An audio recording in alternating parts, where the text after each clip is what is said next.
Hello, everybody. You're watching the Smoking Out Coffee Show. My name is Amol Patel. I'm in Los Angeles. I'm joined with...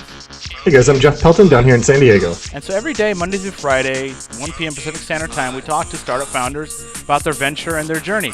And today we got a really great team, Matt, Shula, and Jason from Fertilab Thinkubator.com. Jeff, tell us more about these guys and what they're trying to do out there in Eugene, Oregon.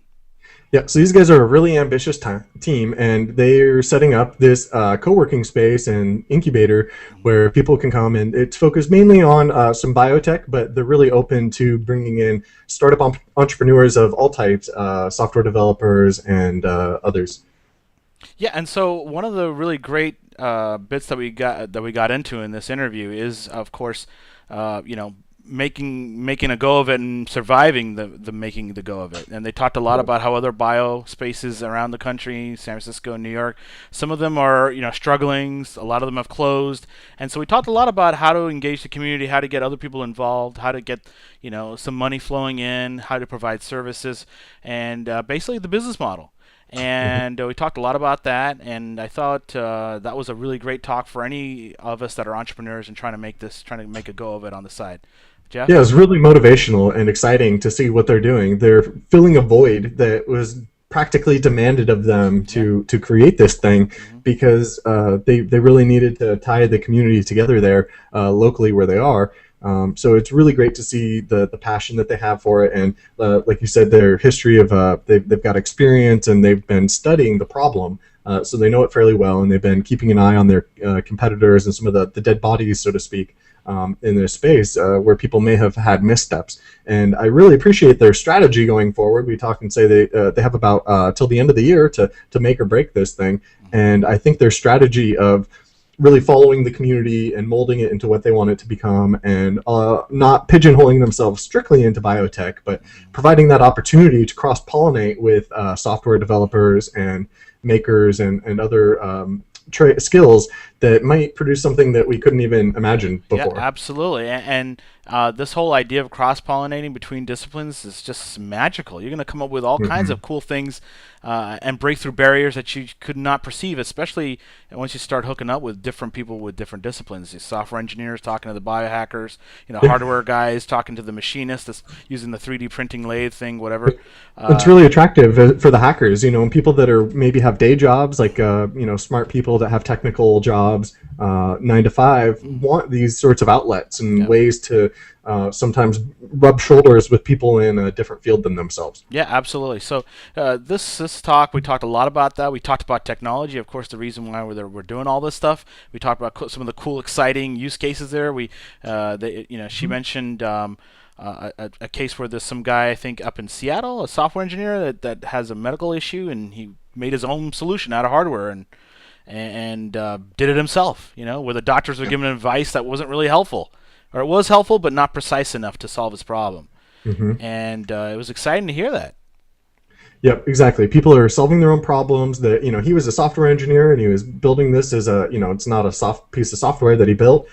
So it's great to see that that's able to happen when you provide people the tools and that they can actually create really useful things for society that we may not have seen otherwise. Yeah, solve problems, solve their own itch, whatever. There's plenty of people that usually have that same itch. So either way, I think you're going to learn a lot out of this interview. This is definitely sort of the leading indicator of where maybe hacker spaces and maybe co-working spaces may go in the future. Yeah, I think in 10, 15, 20 years, we're going to see this a lot more. It's going to be a lot more common, and we're just getting a little glimpse of it here in Eugene, Oregon. So we're really rooting for them, and anyone up there should definitely go take a look, and anyone outside Eugene or around the world who finds this inspiring should check them out as well, because you might be able to start this up in your own community. Yeah, absolutely. So with that, please subscribe to our iTunes and YouTube feed. We really count on you guys subscribing. That really makes our day. Also, feel free to email us. We love getting email. We got a wonderful email from someone last week, and it made our year. info@smokinghotcoffee.com. Jeff? Yep, go to the website, find all the different ways you can subscribe. All right, so with that, let's cut to our show. I'm Matt Beaudet, and I'm the board president of the Fertilab Thinkubator. I come from biotech. I've been in the biotech area for 15 years, working for a big company, but I've been based in a small city, Eugene, Oregon, that entire time. And it's kind of that slight contradiction of the two, of being in a small town but working for a large company, that really was part of what made me interested in this incubator that we'll be talking about more. You know, I'm really enjoying this. The only issue I have, guys, is that I'm worried a little bit about the sound. Jeff, what do you think? We do also have an audio audience. We push this out as an MP3 to our podcast. It's a little bit echoey. Hopefully they can make do. I can hear them. So here's my suggestion: is whenever whoever it is that happens to be talking, maybe if you guys get a little bit closer to the microphone on the laptop or whatever device, that'll really help. Okay, we could definitely do that. The truth is that we are in a really old building, and it's architecturally beautiful. Sound-wise, it's very poor. Okay. It's equally echoey here. Okay. No, I hear it. But no, this is definitely sounding better, Jeff. What do you think? Yeah. No, that sounds good. Yeah. All right. So go ahead. Yeah. Good. So the small town thing that really sort of influenced this whole idea of getting people together in a big building and doing stuff. Am I getting that right? Yeah. In a lot of ways, when I decided that large biotech was not for me, I looked around what was available in the city, and I saw that while there were a lot of opportunities, there was no good way to get started by yourself, especially since a lot of the efforts that were happening in the city were happening kind of in little silos. People all by themselves who weren't aware or weren't being helped by each other. Right. That's a common phenomenon everywhere, I think, in my opinion. Yeah. I was just gonna say, not to interrupt, but around here there's a ton of incubators, but they're mostly focused on software as a service, or they happen to be graphic designers or developers freelancing. But biohacking, that's a whole. To me, I think this is kind of a new thing. Jeff? Yeah, or even co-working spaces, right? And we've seen with the internet industry, people, the same problem I think you're expressing is that they're kind of in little silos, maybe in big companies or companies distributed around the city, but they have trouble finding each other after hours or to start something on the weekend. Yeah, and so actually one of the things that we did over the last year was we visited a number of these, of some of the few community labs that are out there in the U.S. And Canada. And actually, this was a lot of the work that Shula did. Why don't you introduce yourself? Yeah, let's hear it. Okay, so I'm Shula Jaron.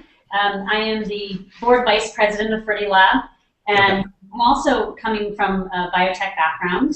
I work in a large biotech company in a small town, and I became interested in what was going on in DIYBio a couple of years ago, and started looking out there. And Matt and I kind of, as he said, we went out around the country and even outside the country, looking at how people were doing science if they weren't doing it in biotech companies or in academic labs. And you see that there are some small sort of bio labs that have popped up around the country, like BioCurious in the Bay Area or GenSpace in New York. Right. And we were interested in kind of how they were building their community. And they sort of have this model of sort of like a gym membership model, where you pay a monthly fee and you can come. And, that's great. And it seems people seem to kind of gravitate and start to form little communities within these spaces. So let me get this straight. So we're talking about like an actual business that makes money, that's sustainable, that kind of thing? I would say no. It's mostly not making money or sustainable. That was one of the take-home messages that we took. Was that the model that is currently in use is not sustainable. Is not sustainable. Okay. Yeah. So that's cool. They're fighting a good fight, and unfortunately, in your opinion, they're not going to last. Yeah, exactly. I think it's what you see is that everybody's excited. There's a lot of people that really want to have this opportunity to do science that aren't necessarily coming from a science background, and they're excited about these spaces that have opened up. But the spaces are struggling to figure out what model can be sustainable.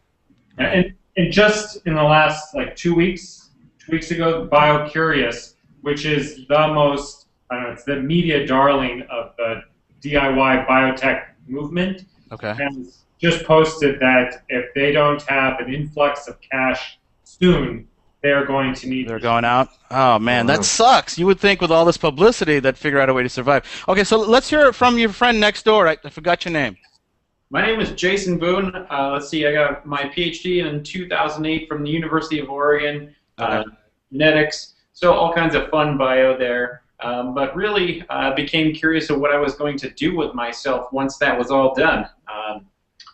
You know, am I going to go the standard postdoc academic route? Am I going to go the other route to commercial industry? And it was really kind of a tough decision to try and figure out what to do. And luckily, one of my advisors actually had started a company, so I had begun to work with him for a little while, and now have been in the commercial side of things for about 5 years now. So. Okay. While that's been really exciting, it's still of real interest to me to understand what other alternate career paths there are for students that actually go through. That's awesome. Whether they actually get. Great. What do you think about this dilemma that these guys are facing? It's a really tough decision right now. I was just going to say that a lot of my friends are actually coming to me, asking how it's working for me in the commercial space, how I made that transition, why I made that transition. Right.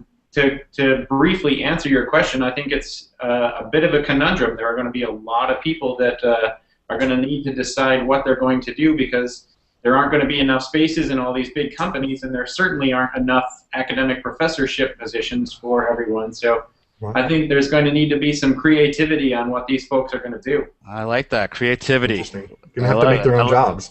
Yeah, have to make their own jobs. So what do you guys think of the whole Kickstarter thing and the glowing plants? Is that an option? Yeah, Kickstarter is definitely, I mean, you can't go, more than a day without somebody suggesting you do a Kickstarter. Yeah, yeah. And we've seen a lot of successes in the Eugene community with businesses starting with the Kickstarter. And it's one that we have considered for our own space.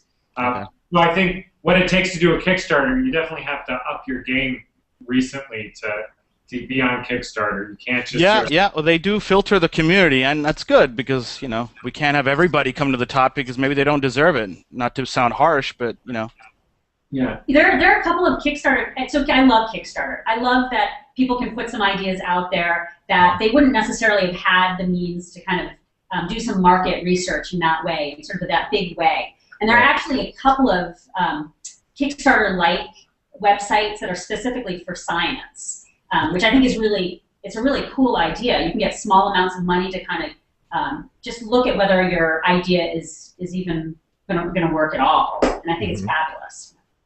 And in fact, Kickstarter-like idea has become a new model for some of the DIYBio spaces. It's the one that just opened in Seattle, where they have inside their organization, they have different projects, and they post them on their website and ask people to fund them in small dollar amounts to help their members get going. So let me get this straight. So you're saying sort of a self-hosted closed network? Am I hearing that right, guys? Yes, that is what the Seattle group is doing. So in your opinion, what if this company that's getting all this press, what if they'd started that right from the early onset? Do you think they would have this issue now? The BioCurious. BioCurious, yeah. Yeah, that's interesting because I think that some of the understanding of what Kickstarter is and how people can use it is only just becoming evident now. And so BioCurious started a few years ago. I think that it would have been ahead of their time had they done it at that time. Okay, well, let's talk about this whole ahead of their time because honestly, creativity is just one of those things that just happens. And Jeff, you can correct me if I'm wrong, but I've seen startups that allow other startups to run their own funding or donations or whatever.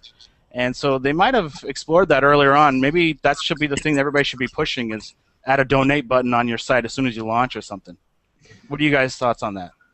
I think that's definitely true. And I think that it's what people want to see both in where they are putting their own money and also in a place that they are, becoming a part of, a member of, is they want to see that they are goal-focused. And in a lot of ways, what we saw was the thing when we went to all these different labs, we saw that in all these different community areas, that they would have a focus, but it was very broad and very general, and it was difficult for them to really drive everybody. Right. So Interesting. when we talked about what we want the Fertilab Thinkubator to be like here, Right. we said that it was a place you do stuff. There's action, and there needs to be a goal. And the whole purpose of our facility is to. I like that. I like that a lot. Okay. So guys, sorry, Jeff, go ahead. Well, so I'm curious, when you went to all these labs and you saw, they're struggling, but people are really interested and excited about it. What is the main problem set, and like, what are people attracted to? Is it the lowering the bar to entry so that they can actually get in there and try doing stuff, get their feet wet, or what's the most attractive part of it? Well, the most attractive part of a community lab is, I think it's definitely that there's a real low bar to entry. For someone to walk into a university lab takes. That's huge. You really have to, even if you're a part of a university, you can't just walk in. You have to be approved. You have to be part of a lab. You have to have a project by a professor, all this stuff. And the same goes for biotech. You can't just walk into a lab and use it. And so people have started to do this in their garage. And in that case, the barrier to entry was still the tools. You needed to buy some specific pieces of equipment. So some of the community labs rewrote those assumptions. Right. So no, I think you're absolutely right. Price is definitely the issue. Absolutely. And the other thing with the community I wanted to address is with Kickstarter, the thing that I see valuable there, in addition to getting people to like pre-fund your idea, is just the validation.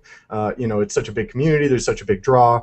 Right. The scale of it is huge, but I also alternatively like having a more science-specific community, more niche, that rather than just getting the dollars committed, having people look at the projects that are being posted every day, like not waiting for the social filter to say, oh, there's already 1 million people on board, but oh, this one person has this one random idea. Maybe it's good. Maybe someone else should back them. Yeah, and one of the other things that we saw that worked well in some of the other labs, and we're trying to really do here, is to not have it be very narrow biotech focus for a lab, but instead have big sections that are for software or for engineering. I love it. That's great. Yeah. Cross-pollination that really I love that idea. Yeah, absolutely. We should have hardware hackers, software hackers, biohackers all under the same roof. Yeah. With some another crazy robot in a few years. So I keep forgetting your name. Andrew? Is that right? Jason? Jason, sorry. God, I'm so awful today. Sorry, Jason. So tell us, we haven't heard from you very much. What do you think, man? Do you think Kickstarter for you guys is the answer? Are you guys still looking for like donations, that kind of thing? Tell me how are you guys going to make money? Yeah, so the good question is how does the financial model work? And being a young entrepreneur and making sure that a company is running successful, you need to make sure that the funding situation is taken care of. So I think we're taking kind of a three-pronged approach. Looking for grant funding, obviously, is a good, very important way to bring in some dollars. We're all scientists on the board, so I think that's our natural inclination to look for grants. We do have a new board member who is a wonderful woman who has done lots of fundraising and development projects with other nonprofits in our local area. So we're really excited to bring her on in kind of a sponsorship donation role. And then also looking to larger organizations, larger businesses that might be able to benefit from working with us. And I really like that one. Yeah. Maybe we have some solution that some of the folks in our organization could provide to them if they would, fund us to kind of test these ideas out and work out some initial proof of principle, so to speak, to provide additional solutions to them. So I feel that once we get to a good large group of people in there, I think that'll be a really nice model, both to keep people active and keep the community excited, but also to make sure that the finances are reasonable in the long run. So, Jason, correct me if I'm wrong, but it sounds to me like you're talking about, letting people know, publishing, really using your website to inform everybody. So that requires kind of like this daily commitment to be updating some website. Am I wrong? It can be, yeah. So the route that we're actually taking right now, because it is such a large commitment, and we all do have other jobs. So right now, what we're actually doing is trying to update a lot of the fun and exciting things that are happening using Facebook, and And then as soon as we actually have a large enough organization, I think that's a great idea. Yeah, that's really good. We can put somebody on a web page once we actually have enough resources for that. But currently we got to make sure the lights stay on first. Oh, absolutely. Yeah. So engaging your Facebook is really, really great idea. And one of the big differences between us and some of these other organizations is that at our beginning we were completely bootstrapping, and so we were able to luckily get a space for low cost, and we haven't had any, or we didn't start with any donations. And instead, the idea was that we build a space and then we fill it with people, rather than we've seen other people that build a very large case and try to have customers or users lined up, and they get $50,000, $100,000 to get going. So let's talk about it. So where are you at right now? Are you pretty much, have you filled up your space? Are you still in the red? We're right now, we've only moved into a space about 4 weeks ago. Okay. And so it's, thank God too, it's really nice to finally have a place. Well, that's great. So this is all new. All right, that's awesome. Yeah. Congrats, at the beginning guys. of the show, you told us that you uniquely were in Eugene, Oregon, rather than a big city where these big companies might be. Tell us about that. How you guys are really focused on that. How we're focused on being in Eugene. Yeah, just the unique influences there. I mean, have you thought about doing this in other cities, or are you guys just really fostering the whole community around you and pulling them in, or how are you working on the local community? So definitely, was about 2 months ago, we held an event where we called it Jumpstart Eugene, and what we did was we just, by Facebook, by word of mouth, we just talked to people and said, look, here's a location. Anybody who's interested in startups, show up. And when people had no idea how many people were actually going to show up, but about 50 people showed up. That's great. We just had about 3 weeks to just, hey. That's awesome. That's awesome. You guys got to keep that regular. If you're considering it, don't consider it. Start doing it. Yeah. And what was great about it was that there was a lot of people that were very interested and had some very strong opinions and ideas about what could make you, or what is unique about Eugene, and what our strengths are, and what needs to happen and change. Wow, what was really surprising about it was at the very beginning, Jason asked people to, everybody who can recognize 2 people, raise your hand, and everybody's hands were up. Okay, everybody who knows, 10 people, keep your hand up, and like a bunch of hands went down. And at about the 50% mark, I would say there was only 2 or 3 hands still up. And that's there, once again, that highlights the potential and the problem in Eugene. Well, Jeff, I think you hit on the gold here. Let's talk a little bit more about this. What do you think is going to work to move the needle, to get more people into these events and really galvanize the community? We think what we're hoping and what we believe is that our Thinkubator is that thing. We need one place that is grassroots that anyone can come into and access. Both, we're going to have a larger conference space that anybody can come and utilize. We'll have, or we have areas that people can just walk in and use the internet and a desk for just that day, so that it can be the central location for a lot of, the nexus for a lot of that activity. So correct me if I'm wrong, Jason, it sounds like he's talking about maybe not so bio, but kind of just all-encompassing. Am I wrong?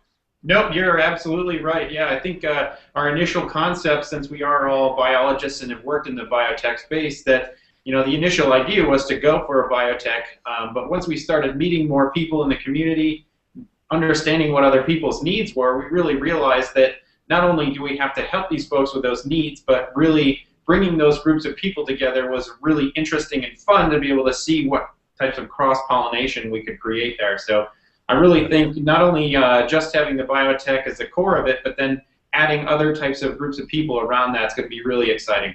And one of the strengths of the team that makes up the board is that we're really adaptable and willing to pivot as needed. And we really are focused on trying to make Eugene a center of startup and entrepreneurial activity. And we love biotech, as we're saying, but we want to be here for whatever Eugene needs, really. Yeah. That's awesome. That's I really love it. smart. I mean, I think being able to pivot and learn from lessons where other people may have had missteps is smart. Also, cross-pollinating, I think, is going to create the biggest ideas. Everyone in their own silo in their industry isn't going to be as big as when they connect the dots. So I think that's great. Absolutely. And we have passionate hackers in all those industries. Yeah, absolutely. Yeah. And a lot of the direction for what we're doing came from Jason as he went through, doing a startup, from really struggling to doing better now. You saw what Eugene was good at and what could be different. Yeah, absolutely. So the company that I work for now is a spin out of the local university, University of Oregon. And while they had a space that we could use while we were really young, being a biotech company, having black fungus fly out of the ceiling when you're trying to do precise molecular biology was a little bit frustrating. And, Right. Okay. the university could provide it at a reasonable cost, but we were kind of in this building. It was a little bit dingy, and there weren't a whole lot of people around, so there wasn't a whole lot of opportunity for cross-pollination, learning from other people's mistakes. We made many, many, many mistakes, and it would have been nice to actually talk with other people that have made those same mistakes so that we didn't have to do that over and over again. You just brought a topic near and dear to my heart, talking about our mistakes. So give me some examples of some big mistakes. Oh boy, let's see. So, man, I don't even know where to begin with that one. I know I'm putting you on the spot here, but just think of one that you're like, I wish I would have this. Yeah, maybe the kind of thing that you even. I think coming from grad school, I think the biggest mistake jumping into a commercial entity was trying to be the big salesman and trying to be the big commercial entity rather than using our strengths as scientists and working with other scientists and trying to understand their needs. I think that would have been nice to learn, at least for me, a lot earlier on. That's been very valuable lately, and so I've been really happy with that, and I think a lot of our customers at the company that I work with have been really happy with that. So if you would give it a technical term, what would that be? Just literally interviewing, surveying more? Yeah, I think interviewing, surveying, using the scientific method to understand what people want and what people need. So really applying the scientific method to more of the standard business methodologies that are out there. So, for example, yeah, I'd love to hear. Yeah, let's hear some examples. Applying the scientific method to sales. What is the best way to bring in customers? What is the best way to meet the customer's needs? And really, you don't know that unless you talk to them and have at least a hypothesis, test that, gather some data, and see what people think. So. Right. I love it. I love it. That's great. That's really neat. At your guys' space, are you guys going to have education sessions, like courses, anything for people Very to good point. help seminar type for people to learn these lessons? So one of our efforts with Fertilab is to really encourage other people to develop some businesses that they're interested in or the tools that they would like. And so we have a couple of people that are interested in providing classes. Some of them are more marketing-based, and some of them are actually science. And so what we're going to do is help them to create that as a business that can be hosted through our space rather than Fertilab itself taking on that as a project. I love it. Yeah, I love it. Yeah, no, that makes a lot of sense. I've just seen that in the internet space, at least, attract more of the community. People that are in a day job that can maybe make it on a weeknight to come, get a little extra lesson on something that's interesting for them. So Jeff just brought up a really good point, and I want all you guys to talk about is this whole idea of not giving up the day job and doing this stuff on the side. How does that fit in the whole business model, and what do you guys feel about that? It's hard. Yeah, it's hard. Yeah. It's hard. It can be very hard, and I think all of our significant others can attest to that for sure. But I think we do the best that we can. We all have passions when we try and put our time into all those places that we can. But I will say, for me personally, it's very difficult. I love my day job, and I'm really excited about that. But this is something that's also been very fun, and not only is the entity itself fun, but I really enjoy working with the rest of the members on the board, and I've learned a lot from them. So I think that also is kind of encouraging me to spend more time in this role and working with these fun folks. Yeah. And we've said it to other people when we talk about the Fertilab Thinkubator. that the only reason we're doing this is a little bit because we're kind of pissed off no one else has in Eugene. Ah, I like that. If somebody else I love does it. and if somebody else can do it as good Like, as nobody's gonna do it. We have to do it. Filling Damn a it! void. Right. No, I love it. I love that. That's awesome. We have to do this. We're out of here. Right. Right. Nice. Sounds like it's your guys' duty now to Yeah, it's like pass a this duty, along to yeah. the rest of the community. They need something to tie them together. How about the university integration? Are you guys strategizing on how you can be on campus, or you've mentioned a little bit about working with the labs, but how about attracting those kids and saying, hey, there is some green fields out here? Yeah. Well, there's two parts to that. The first is, yes, we've seen that there's a lot of interest from students at the university, and we've seen that there's interest in other people that want to start a small business that helps be, tutoring of the university. Okay. Yeah. And that's good, and we've seen there's been some good interactions between us and the university. There's a unique situation right now where the university is trying to build their own very large biotech incubator. Oh. And so there's a lot of talk and a lot of discussions and a lot of, it's in the Senate, where is it? It's being voted on. The budget is in the millions, but it also has a timeline of like 2 to 5 years. Yep, I think that. Yeah. But the interesting thing about the relationship with the university is that it's a larger university, and they're going to want to go quite a bit more grandiose, I would say, than we are. So I think we're really trying to position ourselves not to overlap with them very much. And so the way I kind of think about it, and I think the rest of the group here would agree with that, is that it would be great if they could even take a further step and build what would be a larger accelerator. So you have people that either come out of the university are ready to take advantage of an accelerator, or you have people that come from the Fertilab Thinkubator that have had practice, have had experience in it. I really like that idea. And they can really then take advantage of an accelerator. Oh, that is so great, guys. If you guys could set that up as a monetization, like one of the Hail Mary passes, Yeah. and these guys get funded, and then they feel, like you guys indebted to you guys in some manner. Yep. You'll take that donation money, I assume. Yes, we will, definitely. Yeah. And there are other larger incubator / accelerator organizations in Oregon, and so I think the model would be that these Fertilab Thinkubator-esque entities would be feeders from the local community into these accelerators, and you would then hopefully see a greater success story or a greater number of success stories with groups that are in accelerators. You wouldn't have this 10 to 15% success rate that you're actually seeing these days. So yeah, I completely agree. To your original question, we are trying very hard to work with them, both to get the students to come and use the Fertilab, but also to figure out how we kind of integrate into this larger incubator accelerator idea. Very cool. Yeah, I think it's invaluable to get those students to at least know that you're there, because as a when I was a student, Let's hear it. Tell them the story, Jeff. Tell them the story. Well, in computer science, I was like, I didn't know that startups were a job, that you could get a full-time job doing something like this, and I just think letting them know, even if it's just we're here, is really helpful. Yeah. Open their eyes to what might be out there. Yeah, there's a lot of very impressionable, very ambitious kids out there that like, screw the man, let's do this, and who knows. Well, the other thing that we're actually actively working with and trying to cultivate a relationship both with the city government and the local chamber of commerce. Oh, that's great. We got a bunch of great folks in there that have been in both of those organizations for a while. So let me get this straight, guys. So I know you guys got 50 the last time you guys did this, but maybe a monthly or every couple of months get more of these the officials involved in some manner. Could really be beneficial. Maybe you guys can co-host an event together. Any way to get them slightly involved or more involved than they wanted to, and then eventually they become part of the community, and they can't say no. You got to get them in that spot. It's almost like a mafia thing, Yeah. You got to get them so they can't say no. They can't be ignored, kind of thing.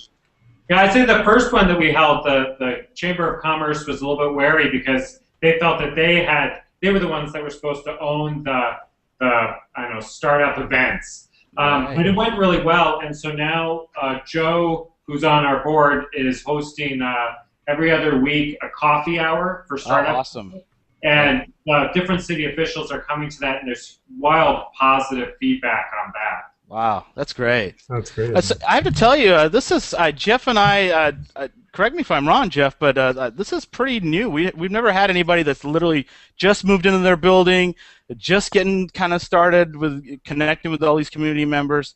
Obviously, the building is a big part of that. You wouldn't have a real large space to host them, and here you go. Yeah, the building was huge. We went from a space that was like a storage closet. Wow. And literally, Big difference.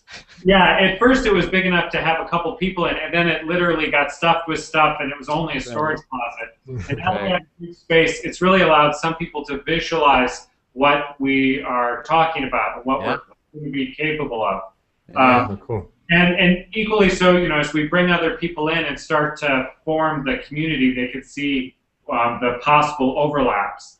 And actually, there's a new program that we're going to be launching in about a month, micro seed funds that we will be distributing. Okay. And that's actually, do you want to talk about that? Yeah, tell us about that. That's really interesting. Yeah. So sure. So I've been fortunate to find some funding for some really small seed funds for people to, very specifically for in the biotech area, the initial seed micro funds will be for. Well, hold on a second. This is a huge thing you're just telling us right here. So you're saying you got some money for somebody. Yes. Okay, and how many people is on this list, or how much money do you have? So the initial offering, it looks like we're going to have about 3 potential grants. It'll depend on what people apply for and whether they're successful in getting those grants. Okay. Each one will be up to $5,000. Some of that money will come back to Fertilab for overhead. And it will just offer the people that have very little the opportunity to work in the lab, perhaps buy some of the reagents or some of the scientific tools that they may need to do their experiments. And what we're hoping to do is to actually demonstrate to the larger community that there are companies that are interested in funding these small grants and ask for other companies to fund small grants in other areas. So the initial ones will be very specifically geared towards people in science. And we're hoping to add some additional micro grants for software and for engineering, maybe for gaming. Oh, that's awesome. This is so great. Wow. Obviously people are motivated by money. That's just how it goes. And if you guys can use that as a way of, designing that into the way you guys market yourself, that could be really huge. Well, yeah, and actually I think that some of the community labs fail because they don't very squarely address money as one of the motivators. Yeah, I mean, yeah. It's the validation, right? It proves that it's for real. Yeah, yeah. That's one. The other is just to make sure your wife or your significant other doesn't hate you anymore. That's the other one. Yes. Well, that's the wrong word. That sounds like there's a really good story there. Do you want to? Sorry. I'm bringing my baggage in. Didn't mean to do that. Who knows how the startup life goes? Yeah. Well, I think there's another side to that too, in that there's the side where people need to get paid and everyone needs to eat, but for a small community like Eugene, I think the other side of that would be that if we have an organization like Fertilab that can take advantage of these seed funds and these seed grants and actually build usable technologies, build a group of people, build a community around that, other venture capitalists will see that, hey, there's something going on in Eugene. These guys can... You just nailed. I love this. So, in your opinion, should you guys build a list of? Sorry, not to cut you off, Jeff. Venture capitalists that you guys should be at least courting on a monthly basis, a couple of hundred on some forum on LinkedIn, for example. Yeah, I don't think that'd be a bad idea at all. It might be a little bit early because we're dealing with small dollar values right now, and right. They're looking for larger. They like traction, don't they? Yeah, they sure do. I'm basically, going back to our strengths. We're scientists using that scientific method. If we can use these micro seed funds as a proof of principle that we can actually use them successfully and have great success with the community on them, I think we'll have greater success in getting more of them, and we'll get to the point where we can actually start courting VCs and bringing larger dollar values in for these types of efforts. Especially since if we have 10 $5,000 grants that we have funded, we're hoping that we'll have 40 applications that went unfunded. And that those we can put on our website and basically say these are projects that people really want to do that are looking for funding. Wow, I like that. Yeah, that could be the foundation of this, of this funding platform that's built into the website or whatever. At some later date. Yeah. I'm a big fan of somehow using your own community to fund yourself. And until you guys can get a venture capitalists on board. That's always the hardest part. And Jeff and I talk to so many founders that sometimes just run out of money, and they got to close their doors. And so I tend to really focus on money. So it may sound like I'm all about the money, but I am all about the money. Yes, I am. Most people really are. Well, yeah, you have to. Yeah, you have to be. So. All right, so let's talk about that runway. How much longer do you guys have? Can we say a year at least until you guys have to, say, okay, this isn't working? We've actually got a very specific timeline, which is the end of this year. We have the lease structure that we have right now gives us kind of a sweetheart deal, proof of principle. So we have access to the space, access to this equipment, and kind of our own just commitment to the effort. And it runs out at the end of December. And so at the end of December, it's time to count our successes and count our blessings and make a decision on whether we're going to continue or not. I like that. I like it. That's a beautiful way of saying it. The other way of saying it is like, fuck! How did that happen? Yeah, that's we have to talk about it. I really like your guys' strategy, though. So you've got yourself a deadline, and you're counting the dead bodies and saying we're going to be smarter, lighter on our feet. We're going to zig where they zag, and you're not afraid to do that. Where a lot of people will say, oh, we're going to stick to our our presumptions and not really iterate or apply the scientific method to it at all. And our pitch, what we need is individuals and businesses. To very small startup businesses to come into the Fertilab Thinkubator. And our pitch to them, no matter their size, is really the same. We are a space that is meant to enable you. So if you come in here, you're going to be part of a community that's shaping its direction, but equally so, we are going to shape ourselves to suit your needs. All right, so tell me, how do I get paid in this pitch? You gotta bring money in there somehow. You gotta be like, win $5,000, get down here now. I don't know. That sounded pretty cheesy, but you know what I mean. Well, for a lot of these people, just saying that you'll give them a month of free rent is a big incentive. Yeah, that sounds big to me. Yeah. The other one is that the amount of scientific equipment that we have is actually an enabling thing, because there's no other place that you could get some of this, PCR equipment, so genetic analysis equipment or chemistry or biochemistry equipment. Yeah, I've been so focused on money and runway and all that. Let's talk about the reason why we're all here is the technology. What do you? I know you guys are scientists and you guys are excited and all that stuff, but this, in my opinion, biohacking is like so cool and cutting edge. Like, what have you guys seen recently that's just blowing your minds? Shula. What is it that you want to tell me? To tell them something about you haven't said anything in a while. Projects, the ones that are making it to Kickstarter, that sort of thing. Or tell them about who was Patrick up in Vancouver with his... with the gout. The gout. Yeah. So, most of what I'm going to tell you is not stuff that's happened in Fertilab. But stuff that we've seen out there, other people doing basically on their own, and one of the driving forces of why we think we need a community. So one of the gentlemen that we met up in Vancouver, BC, he has gout, and he was frustrated by the fact that doctors would tell him, oh, you should change your diet this way or that way, and that'll help you. And he'd say, why? And they'd say, well, we don't know. It just helps. Okay. That's useful. And so he did that for a while. He just listened to their recommendations, and it wasn't very useful.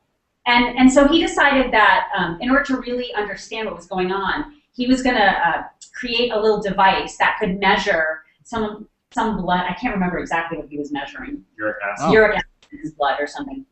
And Wow. Okay. and so it was basically self-testing. And he was a software engineer. Yeah, I was going to ask you, what's this guy's background? He's a software engineer, and he learned how to build this thing? To Yep. solve his own problem. On his own. Wow. Yes. And so he tested himself for, I can't remember, a number of months, every day.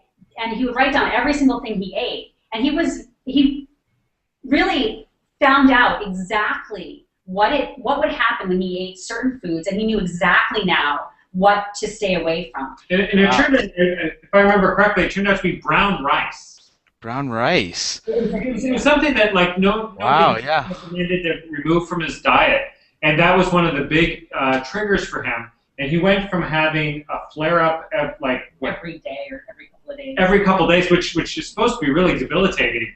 He said it had been like a year since his last flare. Oh, this is awesome. Do you have any other examples? Come on, this is really great. Well, there's tons of these examples, but we've actually there's somebody in Eugene that has been working on some mushrooms that have the capability for bioremediation, and so that's the type. Hey, slow down here. Bioremediation. What does that mean? Exactly. So bioremediation is where you use something biological to improve or restore the environment. So in this case, if you have a big gasoline or oil spill on dirt, there's a couple different ways that they remove it from the dirt. And like steam, where if you have a huge an acre, they stick these big rods in the ground and boil steam up that brings the oil out. I mean, some really gross stuff. And this guy has been working, and we have not met him yet, but this is what we've heard from a couple different people, is that he's someone who should be in the lab, because he's developed a fungus strain that can be grown on oily substances and removes the oil from the dirt and he was doing it in oil rags at a mechanics shop. And that's the type of thing where somebody at the grassroots level can make something that the big companies hadn't thought of. And the other great example of this is the Google Scholarship or Google Scholar winner. Yeah. And so, Tell us about that. So it's this high schooler, this girl. I think she's down in Texas, and she was really interested in algae and growing algae. And so she did something called directed evolution, where she was growing algae in big containers under her bed in her bedroom, and adding a certain amount of I think ethanol to their growth media. And she found by just adding a small amount, she could change the genes in this certain algae and change it so that it was changed for the rest of their existence. And that would then, those algae would then grow to create large amounts of lipid in the algae cell. And the lipid is what people actually extract from algae and use to create biofuels. Wow. So if you go out and you look at there's big companies, like both Exxon and startup companies that are trying to make algae that produce a lot of lipids. And so doing everything from genetic modification to making these long, water beds that are full of algae, and so that they could get the most lipid from it. And this girl in her bedroom made something that surpassed all these big companies. Wow, that is startling. Jason, you have any stories for us? Boy, I think coming from my field, the field that I work in right now, genomics, over the past couple of years, there's been a lot of buzz about DNA sequencing and getting lots and lots and lots of things, sequenced and sequence a full genome, all this kind of really exciting stuff. But one of the most exciting things over the past couple of years is not only the reduction in cost to get the sequencing completed, but it's also the size of the machines. We went from, about 10 years ago when they sequenced the human genome to, this machine that was the size of many, many rooms down to, something the size of a small room itself, and now they can fit on the bench top. And in the past few years, there was a company that actually made mention and showed a product that they had hoped to launch that was the size of a thumb drive. So you could sequence almost a full human genome on a machine that was the size of a thumb drive. So I think this is really exciting because it really opens up the opportunity for lots and lots of different people to get into this space, not only because of the reduced cost, but the actual size of this machine. So I think the opportunities there are going to be really interesting should that machine actually come to fruition. Well, sorry, I didn't mean to cut you off here, Matt, but 6 months, guys. We got to figure out a way to make some money out of this. I don't want to see a headline. Oh, sorry, we had to move into our closet again. Yeah, it sounds like these hackers though have really useful ideas. Everything from solving their own problem so the gout. I mean, does that product, is he now able to extend that to other people with the same problem?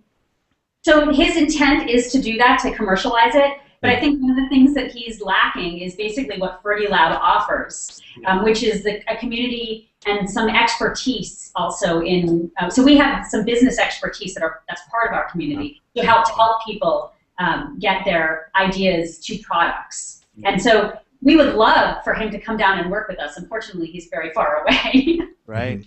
Yeah, but those stories are great. Yeah. I guess for a 6 month, to make sure that we're still in the black in 6 months, Jason's been a big part of driving us to have to be financially viable. Hey, Jason. Yes. Yeah. Thank you from me. I don't even know you, but thank you. Thank you.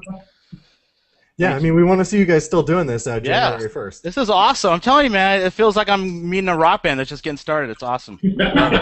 You guys are going to have your gig next Friday. For, everyone who wants to get into this stuff, and it's really amazing that you guys are doing it from little Oregon, so to speak. Amul and I are always rooting for the little cities and living anywhere and gathering together and making it happen, and not just getting pulled into the big metropolis.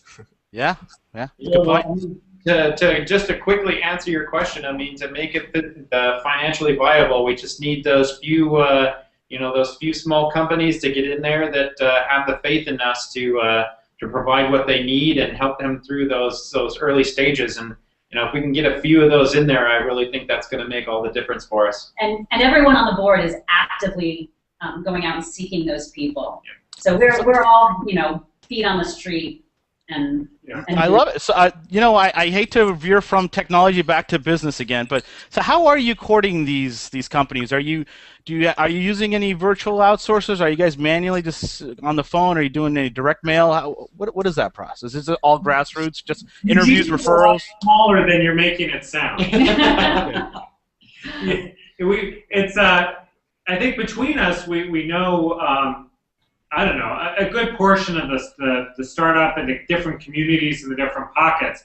And so what we've tried to do is make sure that we added to our board the right people that allowed us kind of entry into those different areas. Perfect. And then having a couple, like the Jumpstart event or these coffee hours is another networking tool. Especially Jason's connections with the university and with the Chamber of Commerce and the City of Eugene, and just getting it out that way, and it's working. We're meeting a lot of people, and there's a lot of people that are interested, and there's a lot of people that have already started to come and donate their time to make the facility be what they need. Gotcha. So you guys have probably heard of that place in San Fran. I think then they're also in a couple of other cities, but they allow people to come in and pay like a monthly fee to rent their lathing equipment and that kind of thing. Yeah. They're doing really well. We're trying to talk to them, but they're too busy to take our calls, and which is a good and a bad thing, I guess. But no, they're doing really well. Jeff and I have physically visited one of their locations in downtown San Francisco, and it was bustling with activity. And a lot of Kickstarter projects have been kind of born from that place. So yeah, and actually, the Eugene has a maker space, which is the community kind of access side of that same business, so it's a nonprofit side, and that's one that we are working with to have either them move in with us, or maybe just a partnership, or something along those lines. Because some sort of relationship. Yeah, absolutely.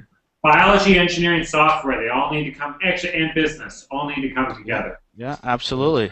Yeah, I'm really enjoying this Yeah, talk it's today. such an exciting space. Yeah. Biology is Inamul and I's first, appreciation for science. But I think what we're seeing the same patterns. Hackers and software hackers are kind of my crowd, but they just want to mess with this stuff, and they need the space and the community and the tools, and you guys are really providing that for them. Hopefully, people will come in and make some great products or solutions out of your guys' lab. Right, and that's the part that we drive them to, is once we can get people in, then we start, once a week knocking on the door. Do you have your goals? Are you going to hit them? I love it. What is the barrier that's keeping you from hitting them? I love that. I love that. Cool. Yeah, I have to tell you guys, we just had this New York-based accelerator, incubator, not incubator, but co-working space. They just moved here in LA, and I'm on their email list, and every 3 days or so I get another email from some other class that they're offering, and they're really pushing that educational angle, which I think is a very strong component to what you guys are doing.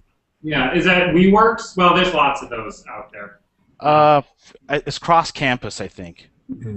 Yeah, or maybe it's another one. I can't remember. But yeah, I do get their emails. I'm like, oh, this is great. They're really pushing out there and really trying to engage people. Yeah, if you guys have the space, it's great to host people that want to do events. Oh, one thing we didn't mention that's popular, at least in SoCal, is like meetup.com is a popular way for our crowd to gather and try to meet up on the weekends and grab coffee and that sort of thing too. But if any, lots of times people are looking for someone to host their little gathering or absolutely little seminar, or I'm a part of like a JavaScript group sometimes, and we'll talk about the latest JavaScript library or technology, and people are really attracted to that, especially when they're in a day-to-day job where they're not being satisfied necessarily.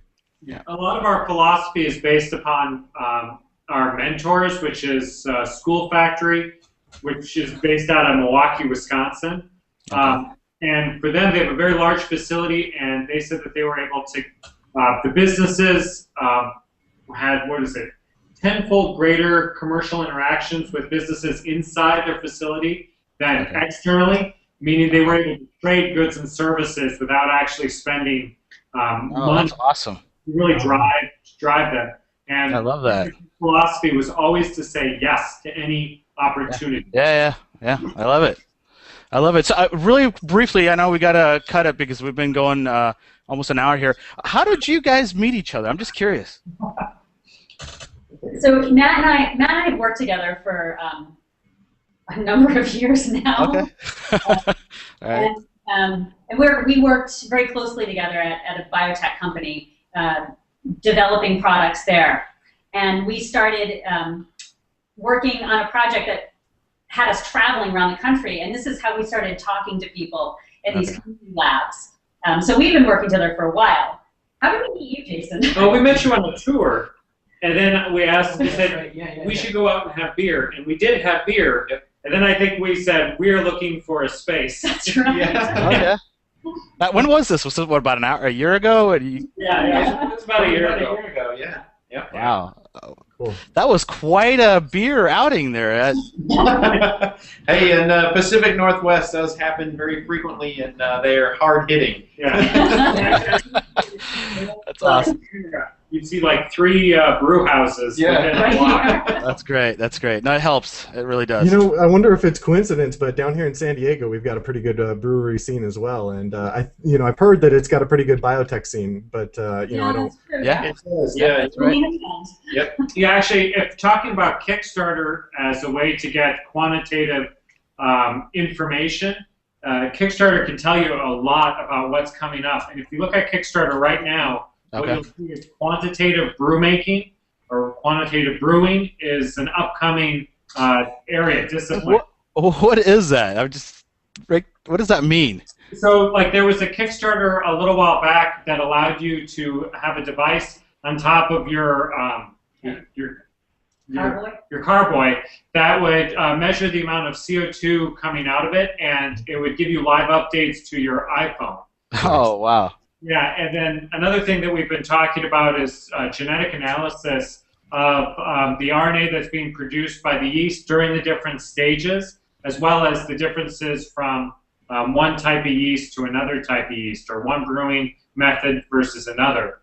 But all of those are ways that instead of just having it be, you taste it and you know how it is, but able to write down all the quantitative information so that you can tweak it slightly or reproduce it exactly. Wow. Yeah, that's so great. That's awesome. In case you found a really good strain, you're like, this is great. Let's make 4 million of these. Gotcha. Yeah. Well, it goes back to like the gout story. You know, sometimes we have these like intuition that we take too seriously. We need to actually write it down, measure it, and see see what happened with the scientific method. Yeah, Absolutely. That's cool. Yeah. Well, so really briefly, where do you guys see the vision of the company? Let's say you guys kick some butt, you start really engaging in the community, in the school, and the university, and the city, and all that, and you guys are now, let's say it's this time next year. Where do you guys see yourselves? not on the board. That's awesome. I love that. You're like, I'm done. Hacking in the lab, right? No, I mean, all kidding aside, where do you guys? I mean, is that too far ahead? Or is it too hard to tell? Yeah. You know, so I really think of Fertilab. I'm kind of grandiose in my vision. I think it's going to be the nexus of the entrepreneurial community in Eugene. Oh, cool. Whether that's biotech, software, that. gaming. I see it as both the physical nexus, so the place that all of these different companies and people that are interested in starting up companies, they all kind of congregate there to create this community, but also kind of the more web hub of whatever Eugene entrepreneurial community is. I think that's a great vision. Absolutely. That Guys? sounds I mean, coming from my side, I would fully agree with Shula, but, I really think, I love living in Eugene. I think all of us as board members do, and, we want to see careers not only for ourselves, but a lot of our friends and family in this area as well. So, one of the things I think holding this area back is just, bringing in money from outside of the town. We get a few good startups every once in a while, and then we lose them to Portland, Seattle, San Francisco, and Right. Yeah. it would be great to make this a hub for people to be able to stay, but also for people to be able to come here. And if we can bring that capital in some way and show that it can be used effectively, I think, for me that would be a really nice goal. Yeah, and one thing actually that we had talked about is to get people from San Francisco to move here. What we would like is to actually have an apartment that's attached to the Fertilab that allows people to either as a kind of like a scholarship, Okay. move here for a little bit to try out their startup in Eugene. Right. Use it as a recruiting tool where, like Airbnb, where somebody can come for 3 days to just kind of look around and see if the community fits them. Right. Cool. I love that, man. I think a lot of graduate students or people just leaving school would be perfect for them, man. Yep. It'd be so great. Wow. Well, I really hope you guys can pull it together. You've got 6 months, guys. Make it happen. Yeah. Yep. Thanks. No pressure. Yeah. I'm gonna make a GIF of you saying that and just playing it every day. Yeah. No, I sincerely hope you guys really do well. I think you guys have a great strategy. Listening to your community and just take it where they want to go, and sort of follow the spirit. I think people are really excited in this space, and they're going to build cool things that they're passionate about. We hope so. Yeah. Actually, engage that Facebook, all the Twitter. You try to push those social channels. Try to get people to retweet. Luckily you guys retweeted us, so that helped a little bit. Get more of the community to retweet whatever message you guys want them to to send. Somehow getting other people to publish you, I think, is a big secret to growing. Because ultimately that's what this boils down to, is letting people know and publishing, right? Yeah. So. So that's my only suggestion. Space too. I think you'll find someone in outside Eugene that'll notice you, and these VCs are going to be eyeing this space. I think so. For our audience, how can they help you? Should they check out your website? Can they sign up? Should they drop by if they're in Eugene, or follow your Facebook page for sure? Absolutely, all of those things. Yeah, it'd be great if anybody both in Eugene or even outside of Eugene wanted to come and visit. That would be fantastic. Okay, I love that. Or are you looking for any specific help? Anyone else that you need on the board or to volunteer? Really what we're looking for is anything that's going to help us meet our near-term goals of filling up the space with real people and small businesses. Okay. So what we need as far as help is introductions to people that have that need, and leads for people that have that need. For people that have excess cash, what we're looking for is sponsorship for those micro seed funds. You know, $5 grand or $3 grand goes a long way for some of these startups. Right. And as for a board position, honestly, the one position that we've just started to talk a little bit about, actually with 2 additional board positions. One would be for more of a university liaison, and the other would be for the educational market, which is something that Eugene is also strong on, but that we haven't had that much connection with yet. Okay. I love that. That's a lot of actionable items. Yep. Yeah. And yeah, so you know, before we close here, you know, is Kickstarter? Because we're talking about money again. Is Kickstarter completely out? Are you guys gonna even consider doing that? Is that even worth doing unless you have a hit product? We're considering Kickstarter for some very specific projects that we have in mind for Fertilab. And I think that's at least in my experience, what I've seen has worked really well with Kickstarter is very concrete deliverables, you know, projects that are self-contained, I guess, rather than looking at helping us develop our space. Right, right, yeah. For example, we have a proposal to make the Fertilab Thinkubator a GMO detection center of excellence, so genetically modified organisms. Right. So that people can start businesses in that field, but also so that the community can bring in tomatoes from their garden and see if they're genetically modified. And that is a nice contained need and story that would work well in Kickstarter. Oh, that's a beautiful story. Yeah, that's a great idea. Wheat seeds. That's what we're going to test. I'm sorry. Wait. Say that again.